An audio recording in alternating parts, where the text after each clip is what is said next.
संस्कृत सरोवर में आप सबका स्वागत है। और आज मैं लेके आई हूँ साहित्य, जो कि आपको 5 अंक का आता है। इसमें कई बार आपसे कवि की कृति, उसका देश और काल पूछ लिया जाता है, या कई बार उनका परिचय पूछ लिया जाता है। तो यहाँ पे हम हर कवि की कम से कम 5-10 लाइनें करेंगे, जिससे आप उसमें देश काल कृति तो आएगा ही, और उसके बारे में और विशिष्ट जानकारियाँ भी आपको मिलेंगी। तो हम शुरुआत करते हैं कुछ ऐसी सामान्य विशेषताओं से, जिन्हें आप हर कवि के साथ लिख सकते हो और जो आपके लिए अति महत्वपूर्ण भी हैं। इसके बाद हम महाकाव्य, खंड काव्य, मुक्त काव्य आदि की विशेषताएं भी देखेंगे। तो सब प्रथम हम कवियों के बारे में जानते हैं, और उसमें भी हम सामान्य विशेषताएं।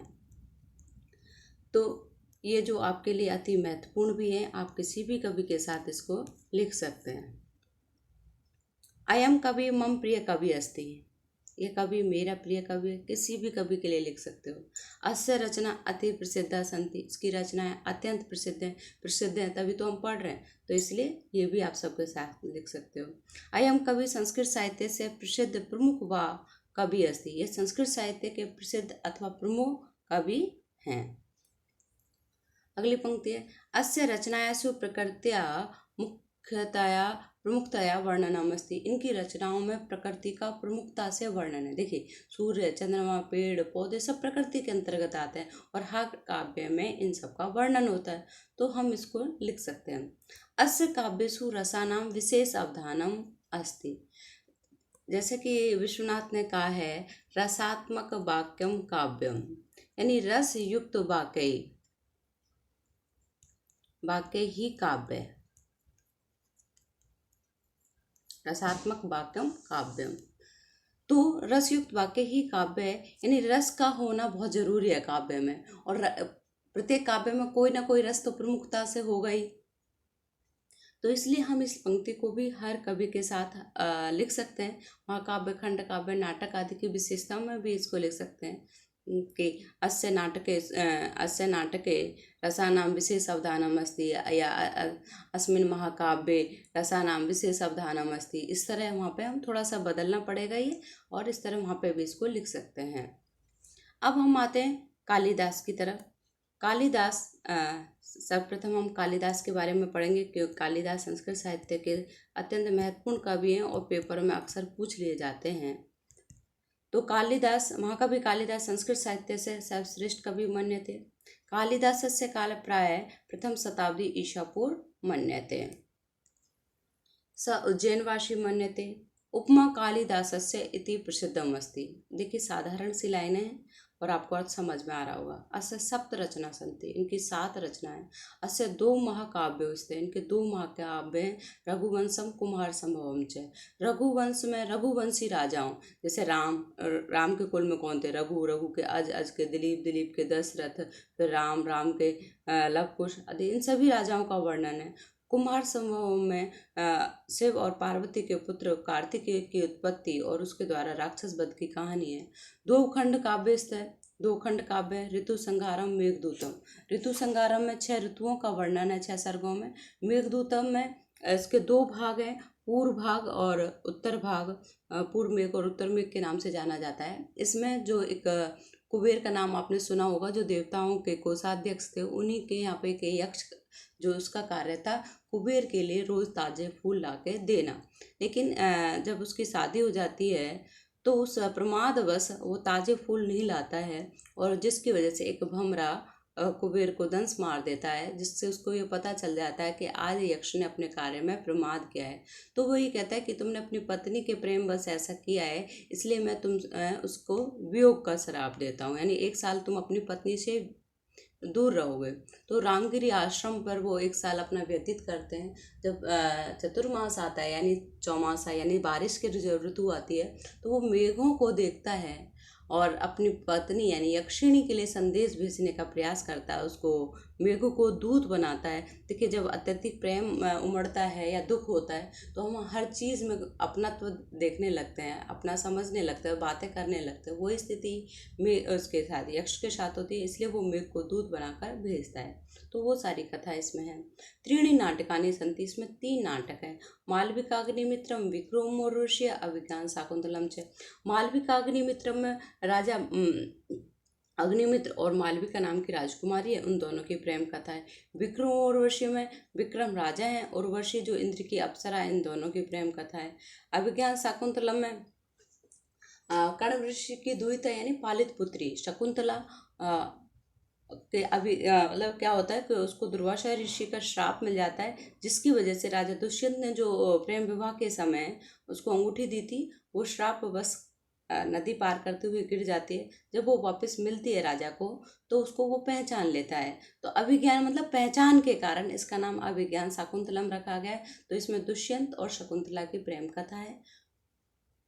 नाटकेषु अभिज्ञान शाकुंतलम कालिदासस्य विशिष्ट रचना अस्ति। नाटकों में जो अभिज्ञान शाकुंतलम है कालिदास की विशिष्ट रचना है। कहा जाता है काव्येषु नाटक रम्यम तत् रम्य शकुंतला तत्रापि चतुर्थंक स्त्रित श्लोक चातुष्टयम। यानी काव्यों में नाटक रम्य, उनमें भी शकुंतला और उसमें भी चौथा अंक, और उसके अंदर भी चौथे अंक में भी 4 श्लोक। कालिदास उपमा क्षेत्र अपनी अति प्रसिद्धमस्ति। कालिदास जो है उपमा के क्षेत्र में भी अत्यंत प्रसिद्ध है। कहा जाता है उपमा कालिदासस्य भारवी अर्थ गौरवम दंडिन पद लालित्य माघे संति त्रयोगुण। यानी उपमा कालिदास की उपमा भारवी का अर्थ गौरव, दंडी का पद लालित्य और माघ में ये 3 गुण है। तो ये श्लोक और भी अति महत्वपूर्ण हो जाता है, क्योंकि आप इनको 4 कवियों के साथ लिख सकते हो, क्योंकि 4 कवियों की विशेषताएं इसमें बताई गई हैं। अब हम देखते हैं भारवी। भारवी देश त्रावणकोणमस्ति यानी दक्षिण भारतमस्ति। अस्य काल 6ठी शताब्दी अस्ति। भारवी उपनाम दामोदर अस्ति। भारवी विष्णुवर्धनस्य सभा पंडित आसीत्। अस्य एकमात्र कृति क्रातार्जुनीयम अस्ति। इनकी एकमात्र कृति कौन सी है? क्रातार्जुनीयम। क्रातार्जुनीयम में क्रात वेशधारी यानी शिव और अर्जुन पांडुपुत्र अर्जुन, इनके दोनों के बीच द्वंद्व की कहानी है। अर्जुन भगवान शिव से पाशुपात अस्त्र प्राप्त करने के लिए तपस्या करता है, और भगवान शिव उसकी परीक्षा के लिए किस तरह उसका व्यवधानों का अंत करते हैं, उस सब कहानी इसमें है। तो क्रात जमा अर्जुनियम। अर्जुन को पार्थ भी कहा जाता है, कई बार क्रात पार्थ वृतांत अस्ति, इस तरह का भी वर्णन आ जाता है। तो आपको पता होना चाहिए क्रातार्जुनीयम में किसका वर्णन है। ये 18 सर्गों का एक महत्वपूर्ण महाकाव्य है। महाकाव्य भारवी अर्थ गौरवम अति प्रसिद्ध। महाकाव्य भारवी का अर्थ गौरव अत्यंत प्रसिद्ध है, जैसे कि अभी हमने श्लोक में भी देखा था। नारिकेल फलम उपमा भारवी एवं प्रसिद्धम। नारिकेल फलम, नारियल का एक फल होता है, जब आप उसको देखते हो तो देखने में बड़ा कठोर होता है, लेकिन जब तोड़ते हैं तो पानी पानी होता है। तो ये उपमा है भारवी के लिए अत्यंत प्रसिद्ध है। जैसे कि कालिदास के लिए द्राक्षा पाक कहा जाता है, कि जब जैसे अंगूर, द्राक्षा पाक का मतलब होता है अंगूर, तो अंगूर को मुंह में रखते हैं तो रखते ही रस की पिचकारी छूट जाती है। यानी इतनी कोमलकांत पदावली का प्रयोग उन्होंने किया है कि वो रस की फुहार से छूटती है। और जबकि भारवी के लिए क्या कहा जाता है? नारिकेल फलम। यानी बहुत कठोर है, लेकिन फिर भी देखने में ही कठोर है, लेकिन जो इसको समझ जाता है वो रस से विभोर हो जाता है, यानी रस की अत्यधिक मात्रा में मिलेगा उसको। भर्तरी। भर्तरी देश उज्जैनी अस्ति। अस्य काल 6ठी शताब्दी अस्ति। और यहाँ पे हम एक चीज़ ध्यान दें कि देखिए कालिदास का देश भी उज्जैनी और भर्तरी का, तो ये समानताओं का भी ध्यान रखें। इसका काल 6ठी शताब्दी है, वहीं भारवी का काल 6ठी शताब्दी है। तो ये 2 समानता 2 कवियों के साथ देखने को मिल रही है। भर्तरी पूर्ववर्ती काले उज्जैनी राजा आसीद है, अनंतरम तेन वैराग्य स्वीकृतम। भर्तरी के बारे में कहा जाता है ये उज्जैनी के राजा थे, और फिर इनकी जो पत्नी थी उनको उससे अत्यधिक प्रेम था, लेकिन एक मुनि के द्वारा, ऋषि के द्वारा, या ऐसा भी माना जाता है कि इनके जो गुरु गोरखनाथ थे वो इनकी परीक्षा ले रहे थे, इस वजह से एक फल ला के देते हैं, और वो फल ये अपनी पत्नी को देते हैं, पत्नी अपनी प्रेमी को, प्रेमी अपनी एक गणिका जिससे वो प्रेम करता था उसको, और अंततः ये फल राजा के पास आ जाता है, और राजा को ये पता चलता है कि मैं जिससे प्रेम करता था वो किसी और को करती है, वो किसी और को, वो किसी और को, यानी इस संसार में प्रेम स्थायित्व नहीं है, और इसलिए वो वैराग्य ग्रहण कर लेते हैं। तो उस सब की कहानी इस राजा भर्तरी के विषय में है, और इसी वजह से उन्होंने वैराग्य ग्रहण किया था। भर्तरी शतक त्रयम प्रसिद्धम अस्ति। भर्तरी के 3 शतक प्रसिद्ध हैं, जिसमें नीति शतक है, श्रृंगार शतक है, वैराग्य शतकम च त्रीणि शतकानि रचितानि। तेषु नीति शतकम अति प्रसिद्धम, क्योंकि इसमें नीति से संबंधित श्लोक हैं। एक मनुष्य को अच्छा बनने के लिए क्या क्या करना चाहिए, क्या नहीं करना चाहिए। शतक शब्द से तात्पर्य शतानाम श्लोकानाम संग्रह, यानी 100 श्लोकों का संग्रह। आप इसको ऐसे भी समझ सकते हैं, क्रिकेट में कहा जाता है ना शतक लग गया, सेंचुरी, शतक यानी 100 रनों का समूह। तो ऐसे ही यहाँ पे कहा है 100 श्लोकों का समूह, इसलिए शतक का है। भास, महाकवि भासस्य देश त्रिवेंद्रम नगरम अस्ति, अस्य काल ईशापूर्व चतुर्थ शताब्दी अस्ति। भास कालिदासस्य पूर्ववर्ती कवि आसीत है, एक कालिदास से भी पहले के कवि हैं। भासु हास इति उपमा भास संबंधे अति प्रसिद्ध। भासस्य त्रयोदश, त्रयोदश यानी 13 नाटकानि उपलभ्यन्ते, इनके 13 नाटक उपलब्ध होते हैं। भासस्य नाटक संग्रह भास नाटक चक्रम इति नामने ज्ञायते। भासस्य कृति नाम शोधकर्ता टी गणपति शास्त्री अस्ति, इनकी जो 13 रचनाएं इनको शोध करने वाले टी गणपति शास्त्री थे, जिसमें रामायण आश्रित। मैं यहाँ पे 13 के 13 का वर्णन कर रही हूँ, जिससे कोई भी पूछ लिया जाए तो आपको पता होना चाहिए कि ये भास के ही हैं। जैसे प्रतिमा नाटक और अभिषेक, ये दोनों रामायण पर आश्रित है। प्रतिमा में राजा दशरथ की प्रतिमा होती है, और जब भरत अपने ननिहाल से वापस लौटते हैं तो वो रास्ते में अपने पिता की प्रतिमा देखते हैं, जिससे उनको पता चल जाता है कि उनके पिता इस दुनिया में नहीं रहे। अभिषेक में राम के राज्याभिषेक की कहानी है। महाभारत आश्रितम कर्णभारम बालचरितम पंचरात्रम मध्यम व्यायोग दूत वाक्यम दूत घटोत्कचम उरुभंगम। कर्णभारम में कर्ण के ऊपर युद्ध का भार आ जाता है, उनको सेनापति नियुक्त कर दिया जाता है, तो वो कहानी इसमें है। बाल चरित्रम में भगवान कृष्ण की बाल लीलाओं का वर्णन है। पंचरात्रम, पंचरात्रम में ये जो ब्राट पर्व था महाभारत का, उस पर आधारित है। इसका नामकरण 5 रात्रियों में इससे किया गया है कि जब कौरव पांडवों को ढूंढने का प्रयास करते हैं, तो उससे संबंधित है।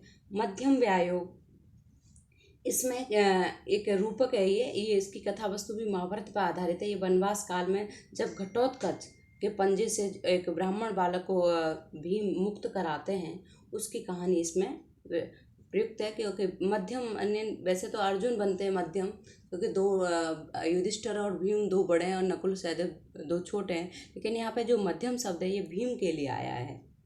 दूत वाक्यम, इसमें भगवान कृष्ण जो हैं दुर्योधन के पास संधि का प्रस्ताव लेकर जाते हैं और वो उनका अपमान करता है और असफल हो जाता है, और इस तरह वो सुदर्शन का चक्र का आह्वान करते हैं, परंतु वहाँ पर जो लोग हैं वो उनको ऐसा करने से रोक लेते हैं। दूत घटोत्कचम, ये दूत घटोत्कचम में जो भीम का बेटा घटोत्कच है वो धृतराष्ट्र के पास जाता है, दुर्योधन द्वारा उसका अपमान किया जाता है, उन दोनों में वाद विवाद होता है, उस सब से संबंधित ये कहानी है।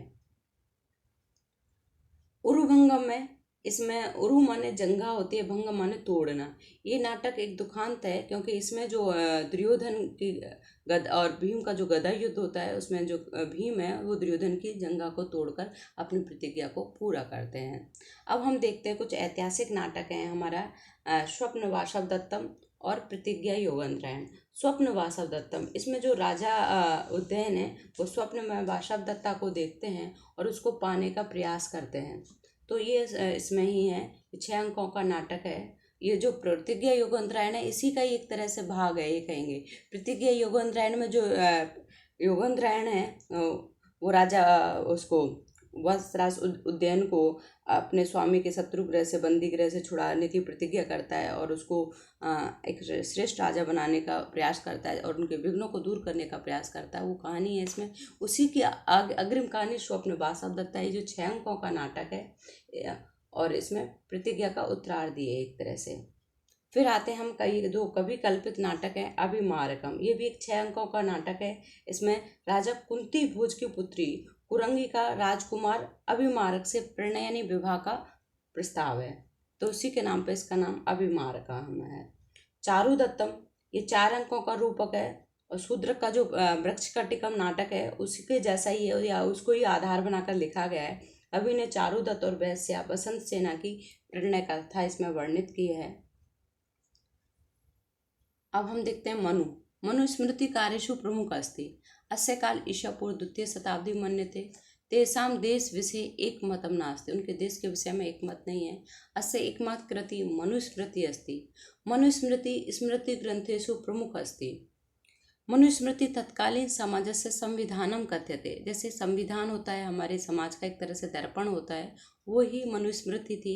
अस्याम समाज व्यवस्थाया व्यवस्थित वर्णनम उपलब्ध थे। इस समय की जो समाज व्यवस्था थी, राजनीति व्यवस्था थी, अर्थव्यवस्था, सबके विषय में इन्होंने बड़े विस्तार से वर्णन किया है। तो ये सारा वर्णन इसमें है। विशाख दत्त, कवि विशाख दत्तस्य काल चतुर्शताब्दी मन्यते।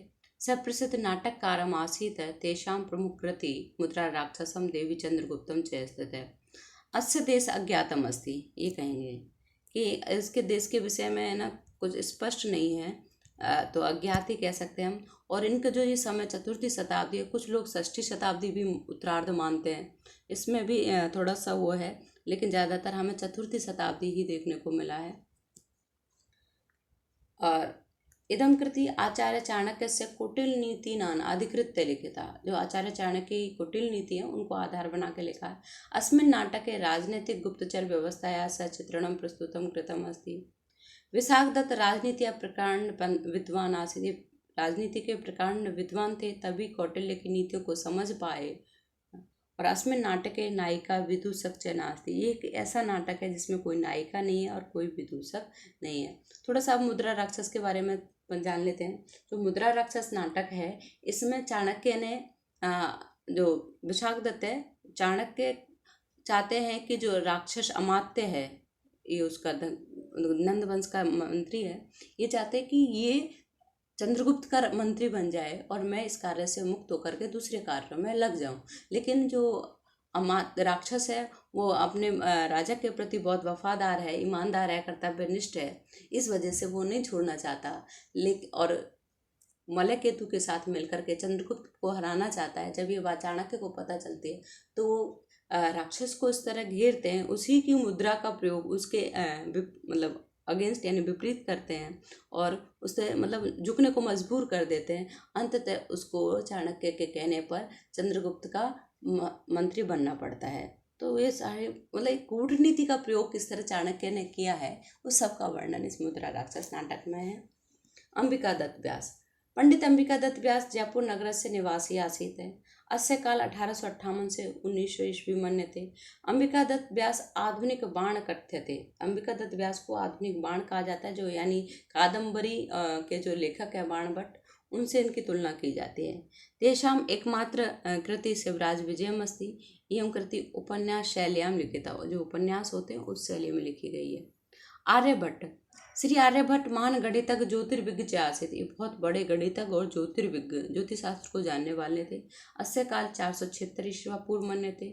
अस्य देश पटना नगरम निक्षा कुसुमपुर मन्यते। इनका जो देश है पटना नगर के पास कुसुमपुर है। अस्य प्रमुख कृति आर्यभट्टयम अस्ति। ये आपको नाम को देखकर ही याद हो जाएगा, आर्यभट्ट से आर्यभट्टयम। अस्यां कृत्याम् आर्यभट्ट प्रतिपादितम यत् सूर्य स्थिर अस्ति पृथ्वी तस्य परिक्रमा करोति। इस कृति में ये मतलब बताया है इन्होंने कि सूर्य स्थिर है और पृथ्वी उसकी परिक्रमा करता है। तो एक तरह से मैं ये कहूँगी आर्यभट्ट हमारे भारत के बहुत बड़े महान गणितज्ञ मान से जाते हैं। आर्यभट्ट ने शून्य से आविष्कार कृता है। इन्होंने शून्य का आविष्कार किया, लेकिन हमने अपने भारतीयों की प्रतिभा को उतना पहचाना नहीं जितना वो हैं। बौध्यायनस्य काल ईशा पूर्व 800 मन्यते।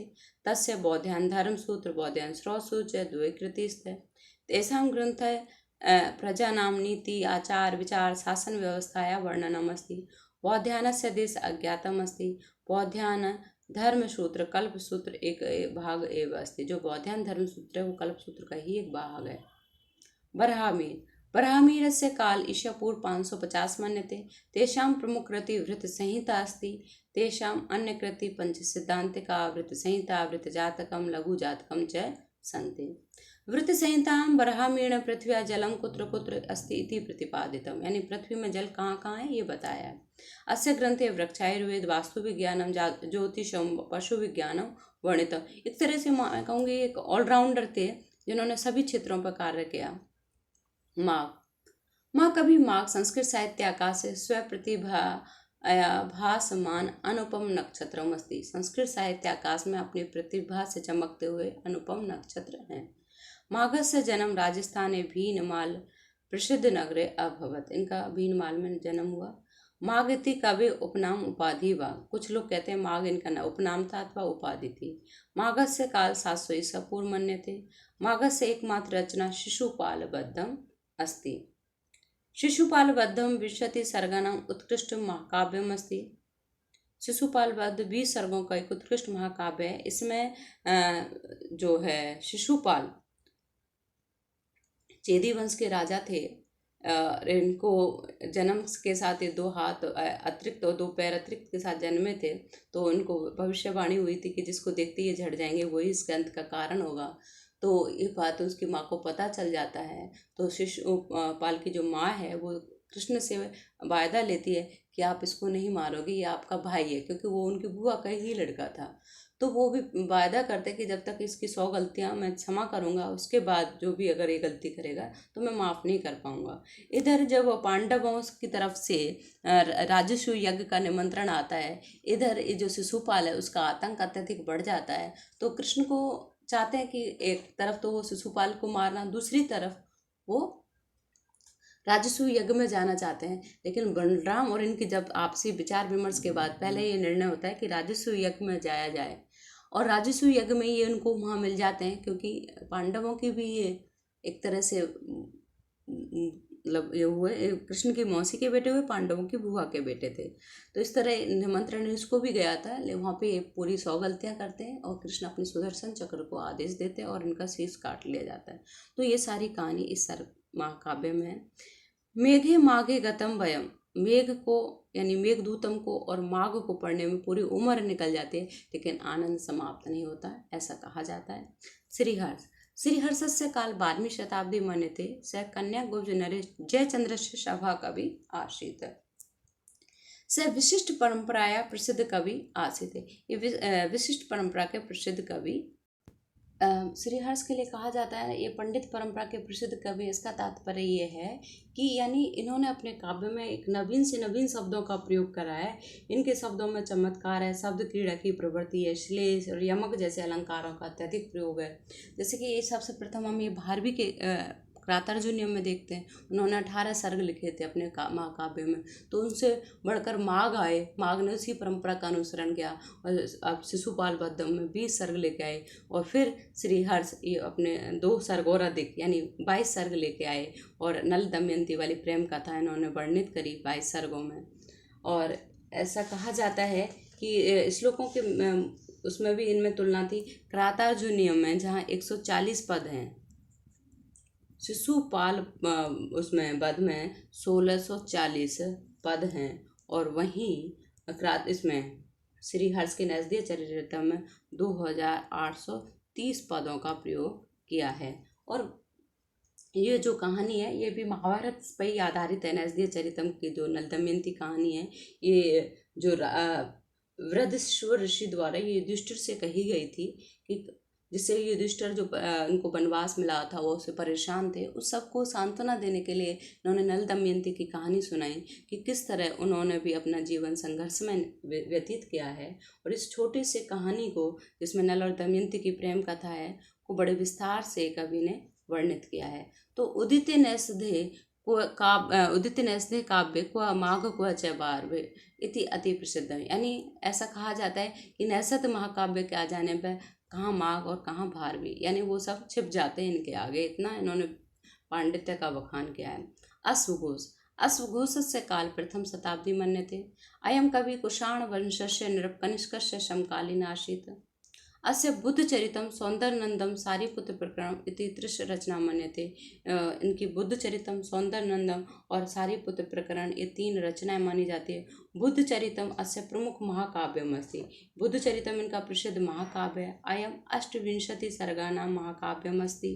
अस्मिन् महाकाव्ये बुद्धस्य जीवनस्य उपदेशानां च वर्णनम अस्ति। यानी इसमें भगवान बुद्ध के जीवन चरित्र का वर्णन किया है कि किस तरह वो अपने राजमहल को त्यागते हैं और वन गमन करते हैं। तो वो सारी कहानी इन्होंने बताई है। और सौंदर्य नंदम महाकाव्य नंदम प्रति बुद्ध से धर्म दीक्षाया वर्णनम अस्ति। सौंदर्य नंदम भी बुद्ध चरित्र का ही तरह एक महाकाव्य है। इसमें भी भगवान बुद्ध के द्वारा अपने सौतेले भाई सौंदर्य को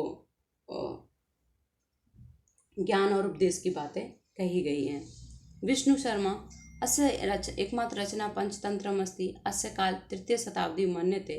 अस्य देश महिलारूप्य नगरम मन्यते। अस्य यश अमर शक्ति नाम नृप आसीत् है। तो इनका महिला रूप नाम का नगर था और अमर शक्ति महिला रूप के जो राजा था अमर शक्ति, उसके 3 दुर्बुद्धि पुत्रों को शिक्षा दीक्षा देने के लिए ही इन्होंने ये पंचतंत्र कथा संग्रह लिखा था। अस्य रचना पंचतंत्र भारतस्य प्राचीनतम कथा संग्रह अस्ति। यानी ये जो है इनका पंचतंत्र बहुत अत्यंत महत्वपूर्ण है। इसका कई भाषाओं में अनुवाद हो चुका है। इयं नीति कथा पंचभागेषु विभक्ता सन्ति। मित्रभेद मित्र संप्राप्ति काकोल्य लघु प्रणास अप्रेक्षित कारक। अस्य कथाया पात्र पशु पक्षव सन्ति। अब हम आते हैं भभूति को। भभूति विदर्भ प्रदेश से कवि मन्यते। अस्य अपर नाम श्रीकंठ। अपर माने दूसरा नाम श्रीकंठ था। अस्य काल 700 ईसा पूर्व मन्यते। भभूति कालिदास अनंतरम उत्कृष्ट नाटककारम आसीत्। कालिदास के बाद उत्कृष्ट नाटककार थे। अस्य प्रमुख रचना महावीर चरितम, मालती माधवम और उत्तर रामचरितम अस्ति। उत्तर रामचरितम भभूति कवि सर्वश्रेष्ठ नाटकम अस्ति। यानी जो उत्तर रामचरित है वो भभूति का सर्वश्रेष्ठ नाटक इसलिए भी माना जाता है क्योंकि इन्होंने राम के उत्तर जीवन, यानी जब वनवास, राम का जब वनवास पूरा होने के बाद राज तिलक हो जाता है, रावण को मार के वो आ जाता है, राज तिलक हो जाता है। उसके बाद जब वो वापस आ रहे होते हैं तो सीता के मन में कहीं ना कहीं वन में वापस जाने की इच्छा होती है। तो एक धोबी के कहने से वो सीता को वन भेज देते हैं और उस वियोग में, सीता के वियोग में उनको जो दुख होता है और उसके विषय में विशेष रूप से इसमें वर्णित किया गया है। तो इसलिए इसमें करुण रस का विशेष रूप से वर्णन है।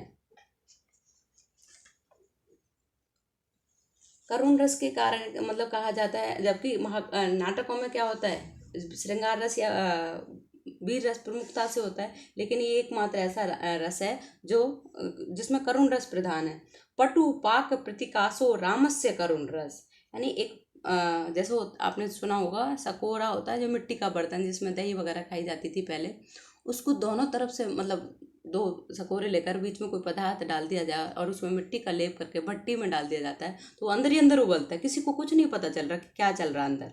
ऐसे ही जो राम है वो सीता के वियोग में तड़फ रहे हैं, उनकी उस करुणा कर लेकर के इस नाटक की रचना की गई है। इसलिए यहाँ तक कहा जाता है इनके विषय में, इन्होंने करुण रस का इतना अधिक बीजारोपण इसमें कर दिया कि एको रस करुणेव, मतलब एक ही रस है, वो है करुण रस। इतने विस्तार से इन्होंने उसका वर्णन किया है इसमें। तो उत्तर रामचरित भभूति विशेष थे, यानी उत्तर रामचरित में जो भभूति हैं वो विशेष हैं, ऐसा इनके लिए कहा जाता है। और इनका जो है महावीर चरितम, इसमें भी भगवान राम के ही जीवन चरित्र का वर्णन किया गया है।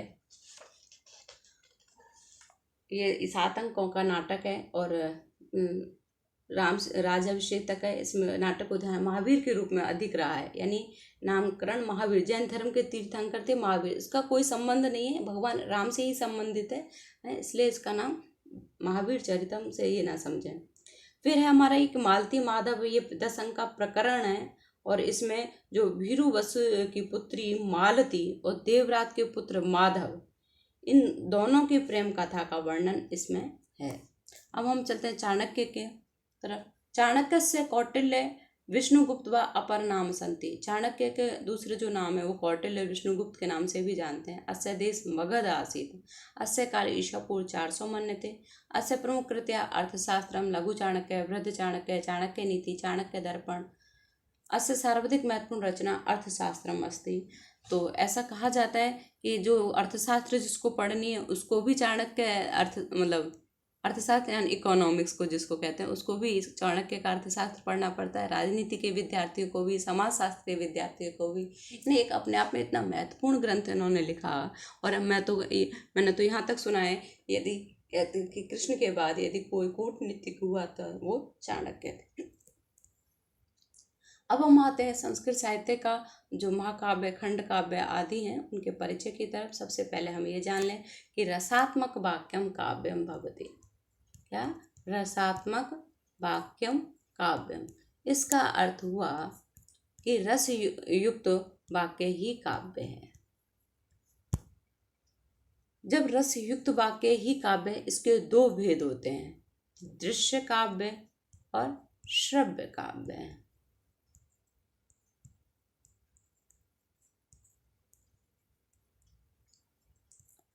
अब हम पहले दृश्य काव्य को देख लेते हैं, क्योंकि ये छोटा रही है। दृश्य काव्य के पुनः दो भेद हैं, रूपक और उपरूप। ये दे रखे हमने, रूपक और उपरूप। रूपक के किसे कहते हैं? रूपवते इति रूपकम, यानी रूप का आरोपण जिसमें किया जाए उसे हम रूपक कहते हैं। जैसे आपने देखा होगा कृष्ण लीला, रामलीला या आजकल जो मूवी है, इसमें क्या करते हैं, किसी व्यक्ति विशेष के रूप का आरोपण किया जाता है और उसके जैसा अभिनय किया जाता है।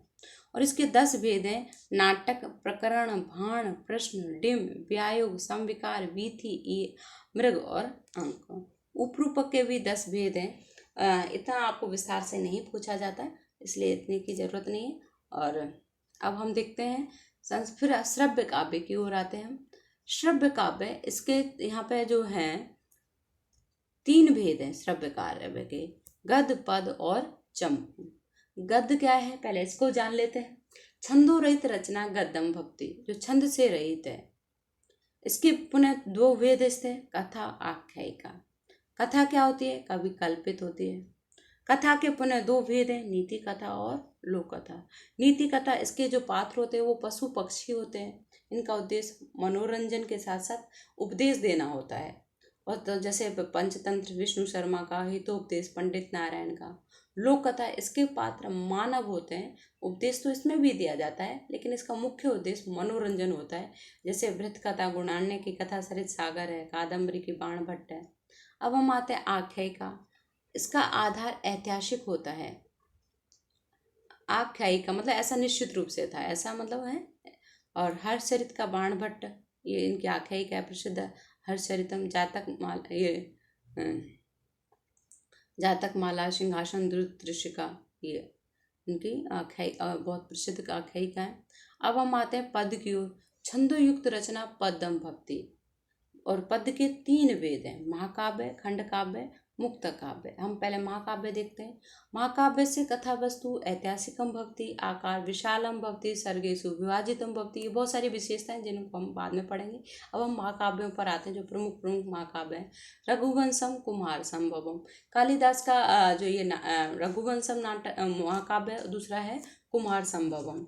तो जैसे कि हमने पहले भी बताया था ये कालिदास को पढ़ते हुए, कि जो रघुवंशम महाकाव्य है, ये भगवान राम के पूर्वजों के विषय में वर्णित है। रघुवंशम महाकाव्य, इसमें 19 सर्ग हैं और इसमें राजाओं के जीवन चरित्र को वर्णन किया है और सर्गानुसार किया है, और इसलिए इसका नाम रघुवंशम है। दूसरा है कुमार संभवम। इसमें भगवान शिव और पार्वती के पुत्र कार्तिकेय की उत्पत्ति और उनके द्वारा राक्षस वध, जो तारक नाम का एक राक्षस होता है, उसके नाम पर इसका नाम किया गया है। कहानी इसमें वर्णित है और इस तरह कुमार संभव है। इसमें 17 सर्ग हैं। फिर आता है अश्वघोष का बुद्ध चरितम और सौंदर्य नंदम, जो कि अभी हमने पढ़ लिए थे।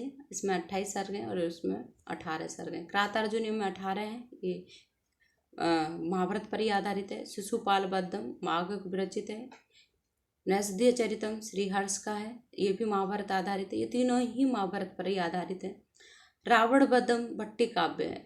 इसको रावण वध अथवा भट्टी काव्य भी कहते हैं। इसके लेखक भट्टी हैं। इसमें 22 सर्ग हैं और ये व्याकरण ज्ञान पर आधारित है और रामकथा के द्वारा इसमें व्याकरण का ज्ञान दिया गया है।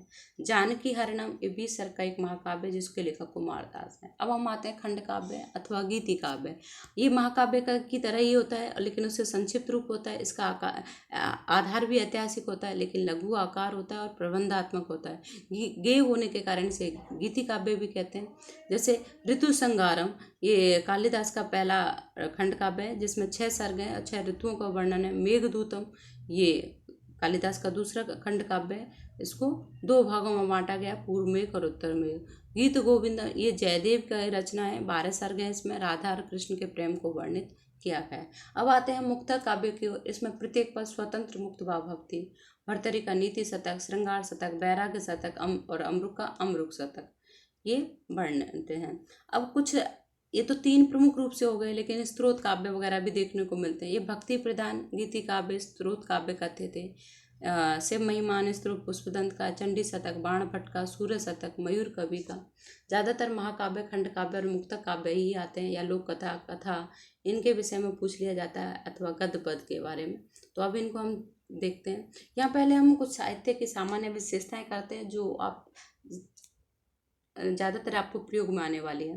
पहली बात, जैसे रसात्मक वाक्यम काव्यम भवति, काव्य से दो भेद स्तः, दृश्य काव्य श्रव्य काव्य, श्रव्य काव्य से त्रीणि भेदानि गद्य पद चंपुचय। तो दृश्य काव्य से दो भेद स्तः, रूपकम उपरूपकम च।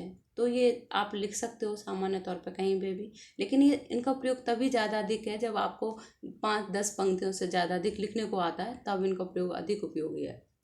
अब जैसे गद्य की सामान्य विशेषताएं या गद्य जैसे कथा आख्यायिका या नीति कथा वगैरह के बारे में लिखोगे तो आप वहाँ लिख सकते हो इनको।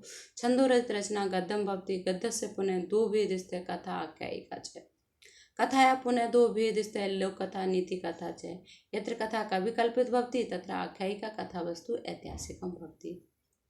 अब पद में क्या आते हैं, महाकाव्य, खंड काव्य, मुक्त काव्य, उसके साथ भी आप पद के साथ भी और इन तीनों के साथ भी इन विशेषताओं को लिख सकते हो।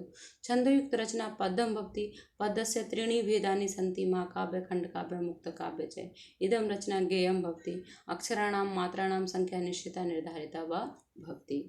अब हम एक एक करके इन सारी विशेषताओं को जान लेते हैं। गद्य से विशेषता, छंदोरहित रचना गद्यम भवति, सर्वप्रथम गद्य यजुर्वेदात् प्राप्यते, यजुर्वेद से मिलता है। गद्य कवि नाम निक्षम वदंती, गद्य को कवियों की कसौटी माना गया है।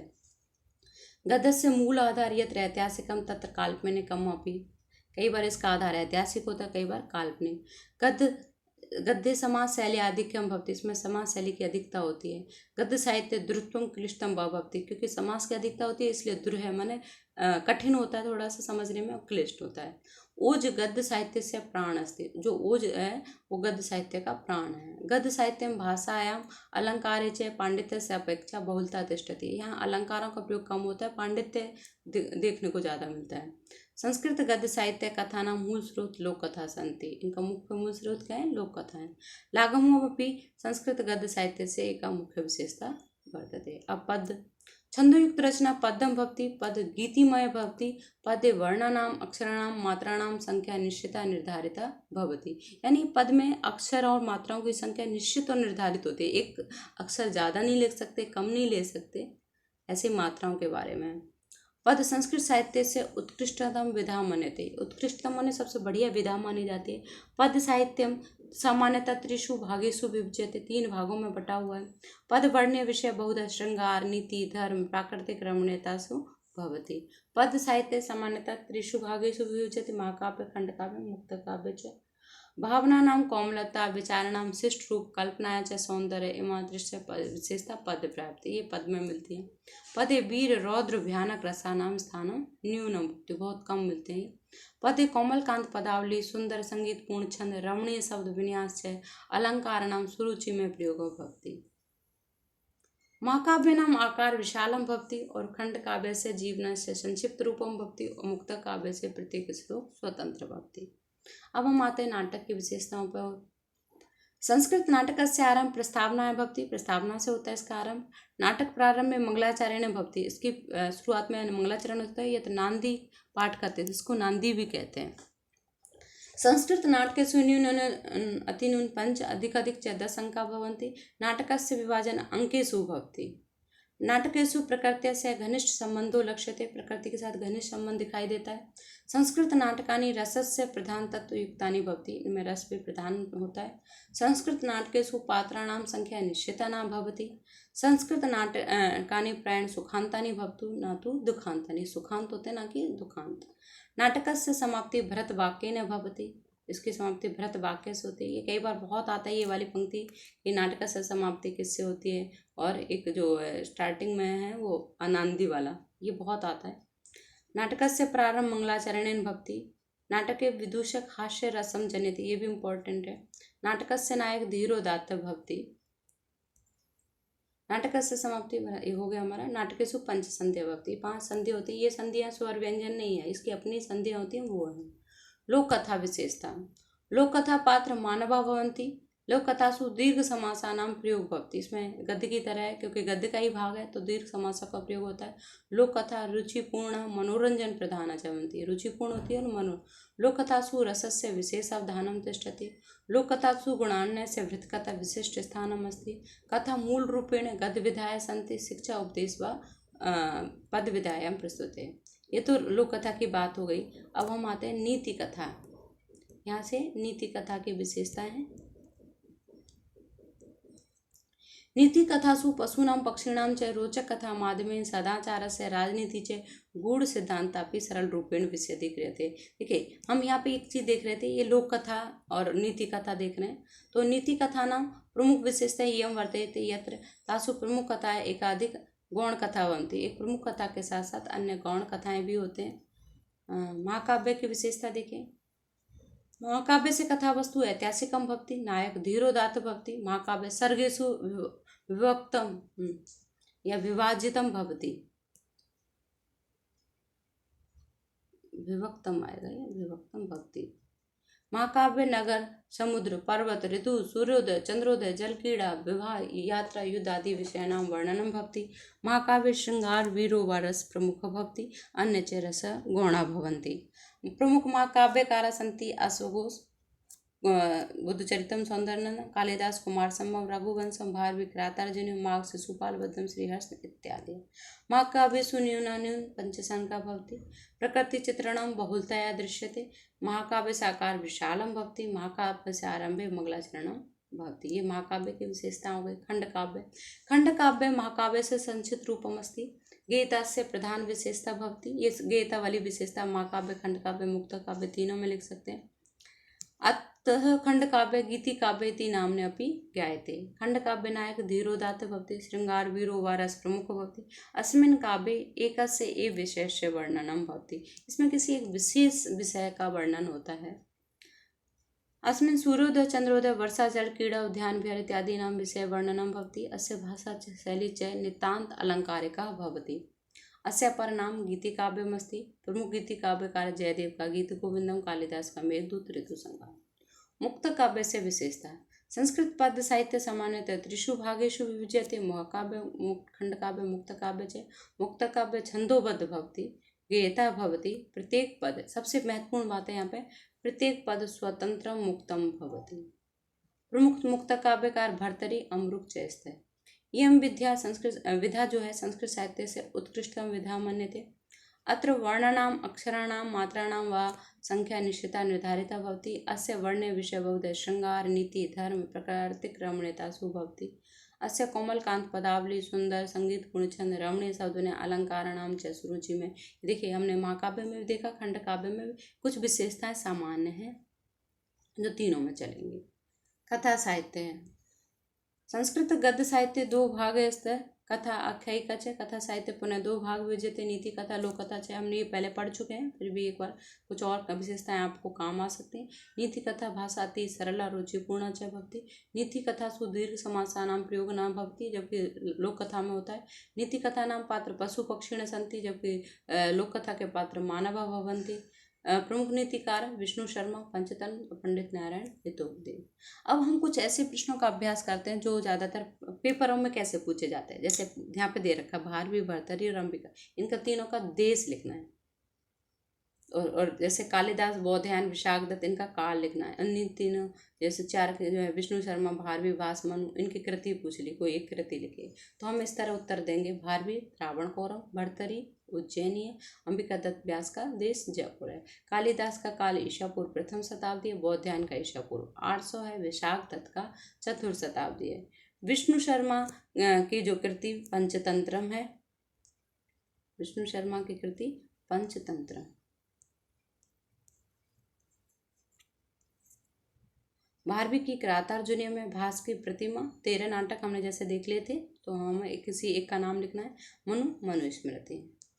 अब अधोलिखित कश्चित एकस्य जीवन कृति विषय परिचय हिंदी भाषा या आंग्ल भाषा वाले लिखिए। जैसे कालिदास और भारवी दे दिया, हमने ये पैरोडी लिया है अभी, तो इस तरह भी आपको प्रश्न आता है, इसलिए मैंने ये काम पहले ही कर दिया, आपको सभी कवियों की विशेषताएं बता दी।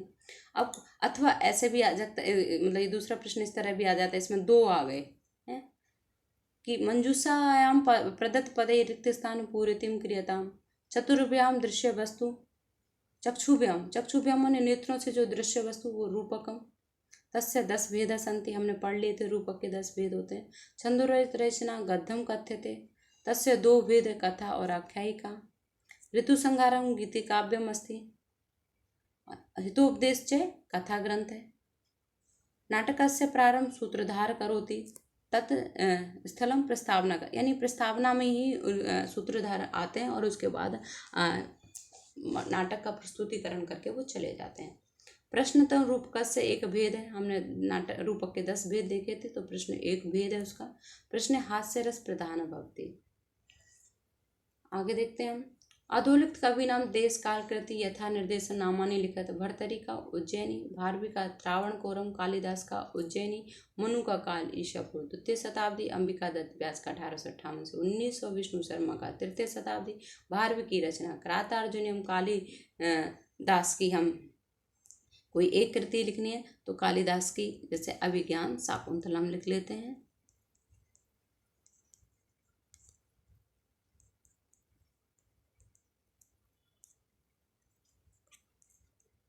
फिर आर्यभट्ट की आर्यभट्ट्य, भर्तरी की नीति शतकम, श्रृंगार शतकम, वैराग्य शतकम। जय अंबिका दत्त व्यास विशाख दत्त एकस्य जीवन कृति विषयक परिचय संस्कृत हिंदी भाषा आंग्ल भाषा व लेखनी। तो मंजूषायां प्रदत्त शब्द रिक्त स्थान पूर्ति क्रियताम। ऋतु संहारम मेघदूतम च ये क्या है खंड काव्य। पंचतत्व कथा ग्रंथम अस्ति। प्रकरण रूपकस्य एक भेद अस्ति। हमने पढ़े थे रूपक के 10 भेद हैं। कालिदास से 2 महाकाव्यस्य रघुवंशम कुमार संभवम च। नाटकस्य प्रारंभ सूत्रधार करोति जो प्रस्तावना के शुरू में आ जाते हैं। विशाख दत्त का देश अज्ञात है। कालिदास का देश उज्जैनी है। भारवी का त्रावणकोर, भर्तरी का 6वीं शताब्दी है। मनु का ईशापुर 2, ब्राह्मीर का 550। कालिदास की एक रचना रघुवंशम या कुमार संभवम क्रातर अभिज्ञान शाकुंतलम। 7 रचनाओं में से कोई वे एक लिख सकते हैं। सुश्रुत की सुश्रुत संहिता, भरद्वाज मुनि की वृद्धभिमान शास्त्रम। भर्तरी के 3 शतकों में से कोई एक लिख सकते हैं नीति शतकम। फिर है जैसे विशाख दत्त कालिदास मध्य एकस्य व्यक्तित्व कृतित्व विषयक परिचय संस्कृत हिंदी भाषा आंग्ल भाषा व लेके ये हमने पहले कर चुके हैं, वहाँ से आप देख सकते हैं। फिर मंजूषायां प्रदत्त पदे रिक्त स्थान पूर्ति क्रियताम। कालिदासेन ग्रंथा रचिता अभी बताया था, सप्त ग्रंथ रचिता। तेषु अभिज्ञान शाकुंतलम नाटकम सर्वोत्कृष्टम अस्ति। भारवी क्रातार्जुनीयम लिखितवान है। अत्र मुख्य रूपेण शिव पार्थयो कथा वर्णिता। अर्जुन को पार्थ के नाम से भी जाना जाता है, तो ये अर्जुन का ही एक दूसरा नाम है और इनके ग्रंथ का नाम क्रातार्जुनीयम है। मेघदूतम खंड काव्यम अस्ति। पंचतंत्रम च कथा ग्रंथम। नाटकस्य प्रारंभे नांदी अंत च भरतवाक्यम। महाकाव्य से विभाजन सर्गेषु भवति नाटकस्य अंकेषु। ये महत्वपूर्ण बातें हैं, आप इनका विशेष रूप से ध्यान रखिए और इस तरह का अभ्यास करिए। आपको निश्चित रूप से संस्कृत साहित्य पसंद आएगा। और प्लीज़ मेरी वीडियो को लाइक करें, सब्सक्राइब करें, शेयर करें। कमेंट बॉक्स में कमेंट लिख करके आप मुझे प्रेरित और प्रोत्साहित करें। धन्यवाद।